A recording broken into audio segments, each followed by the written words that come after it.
Welcome to the Learning Pines YouTube. We hope this video helps. In this video, I will explain how to file income tax returns for doctors. We'll begin by identifying all your income sources, which can include your salary, earnings from a private practice, and any investment income. It's crucial to distinguish between income from employment and self-employment, as this affects your filing requirements. Properly categorizing your income is the first vital step towards an accurate tax return, setting a strong foundation for the entire process. Next, let's explore how to maximize your professional deductions. Doctors often incur significant expenses that can reduce their taxable income.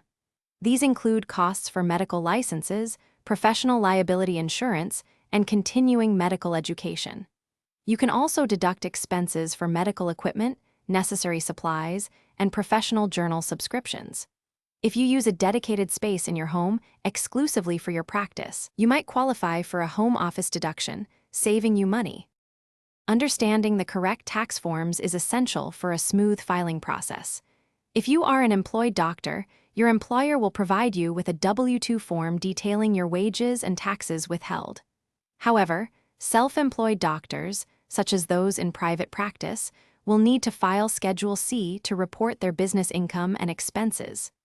Additionally, self-employed individuals are generally required to make quarterly estimated tax payments throughout the year to avoid penalties. Finally, excellent record keeping is your best defense in case of an audit and ensures accurate filing. Keep detailed records of all your income and expenses for a minimum of 3 years, or even longer for certain assets. Using accounting software or simple spreadsheets can help you stay organized throughout the year.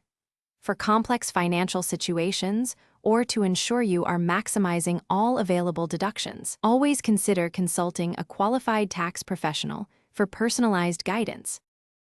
Thanks for watching. Consider subscribing if we helped you.